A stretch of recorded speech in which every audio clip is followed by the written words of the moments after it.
What's going on, guys? Welcome back to another episode of Sold Out. And on today's episode, you can see what we have in hand. No, I do not have the box. Actually, I do, but it's smashed to pieces behind me. I do not feel like pulling it out. Under Armour. Note to self, do not ship my shoes in a plastic bag. It's the second time it's happened. Second box it's been blown up. I went out to get my package, these off the FedEx truck. Dude had like 3 boxes with like TVs stacked on top of my shoes. Why would he stack the vehicle like that? I don't know, don't care. It's not my business. Anyways, the shoes did not come damaged. This right here was kind of bent down a little bit, but I mean, it is what it is. When I put my foot in it, you know, it kind of fills out a little bit more. But yeah, my box is destroyed. I'll share a pic somewhere around here. So now let's jump right into the weight of the sneaker before I forget. Put this off to the side. The sneaker's fairly light. I'm gonna say like 11.9. 11.7. Whew, getting good at this. So very light sneaker. I think the mellows were like 13.8 or 13.6 something. I don't remember, but this is definitely a light sneaker. I love having a very lightweight sneaker. So working our way from the top down to the bottom like we always do. The thing I hated about the 9s was this right here, but it wasn't, this is angle perfect. With the 9s, it was kind of bent in, so you would get that rubbing, initial rubbing until you broke like the sneaker in. On this, you do not get that type of feeling. Heel padding, felt great on foot. Lockdown, the heel slipped in there and locked down without even tying the sneaker. Heel lockdown felt amazing. Heel padding, I had no issues with that whatsoever. Now working our way down to the laces, probably one of my favorite additions to this sneaker out of like the 8 and 9, the laces. These are heavy duty laces. It almost feels like this is like paracord material. These laces will definitely last you the life of the shoe. They will not fray up. They have the little curry word right there on the hard part of the laces, on the plastic part. And yes, I love the laces. They have this part right here. I wish it would have been a little more solid material. That X is for the Curry 10, sort of like a lace lock. Now down onto materials, basically the Curry 9 materials, just a little smoother. Like the Curry 9 was very scratchy. This isn't bad. It feels a lot smoother than the wart material that was on the Curry 9. The Curry 10 material definitely feels a little bit smoother, but that's really the only difference. Basically, it's kind of like they recycled the 9 and threw the freaking material on this sneaker. But it is what it is. I had no issues with it. Now down onto the tongue. The tongue is mesh all through there, but it is ported underneath that. You probably will not see that, but it is ported. I love having a ported tongue, so the tongue was awesome in my opinion. So now down onto support and lockdown, it's a Curry shoe.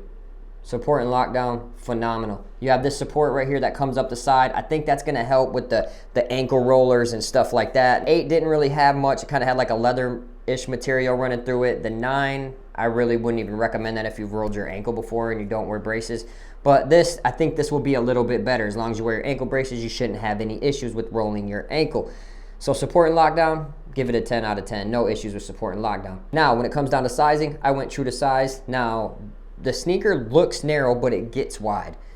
And what I mean by that is you can see it better right here, how narrow it is, and then it widens up right there at the base. And I guess Curry likes to have a very wide base on his sneakers for how much he shoots and how often and how quickly he gets shots up.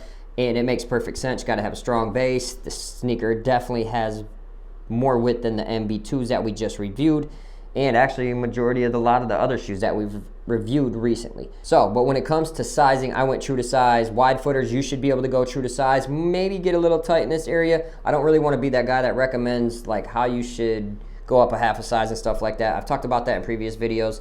I'd rather you try it in on stores, but unfortunately the way our stores are now, you have to order everything offline. You can't just walk into the mall no more and try on a Curry 10, a LeBron 20. It just ain't like that no more. So, but I'd prefer you guys order it, try it out first, see how it is, and go from there. Now, down on the cushion. Cushion is the same as the last. I don't even know how far flow is. I think we started on the 8s, 9s, 10s, all the other basketball shoes, basically, that Under Armour does. And the density really hasn't changed much at all. I've seen someone say that this is softer. It's not. It feels exactly the same as the 8s. I will be doing kind of like a versus video, like the differences in the sneakers and stuff like that, just so you guys can see kind of like how this shoe came to fruition. And yeah, the cushion, there's no heel impact protection. There's no forefoot impact protection. That's just what it is. Very low to the ground feel, phenomenal. One of the best sneakers that you can wear if you are looking for court feel. So that being said, it's just flow. Flow's got to change. It's got to do something. We got to get some color in it. Testing, get it done. We have to change something on the flow. It's just getting a little bit too boring for me, and a lot of other people feel the same way. Now, down onto traction. I haven't tried the Kobe 9s. I've tried the PG 5s, but I don't know if the rubber compound was the same as the Kobe 5. Everybody goated the Kobe 9. Everybody goated the Kobe 9. I'm goating these. This is the best traction of all time to me.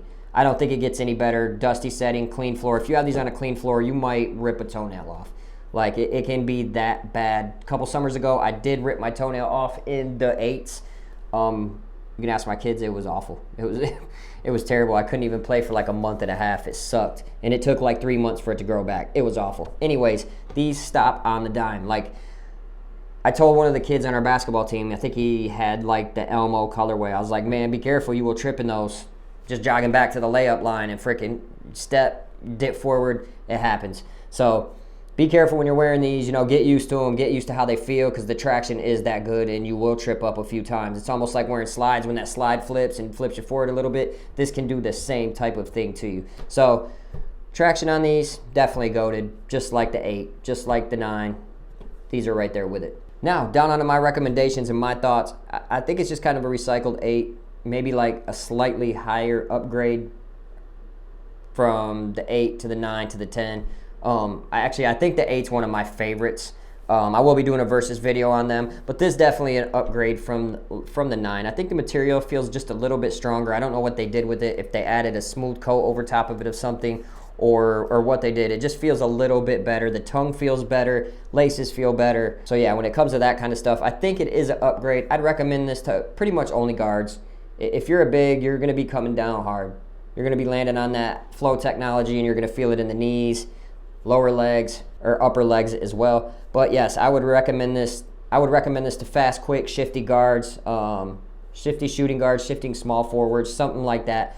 You would probably want these for that type of player. So all in all, I really didn't have any big problems with the Curry 10. I just feel like it's just getting repetitive. It's getting the same as the MB1 and the MB2s. They got to do something different on the MB3s. They got to do something different on the Curry 11s. We got to get something different going. Otherwise, people are just going to get bored of it, and they're eventually just going to stop buying them, and they're just going to stay with Nike, because how innovative Nike is, how innovative even Adidas has been, like with the Boost and the Bounce Pro and all that kind of stuff.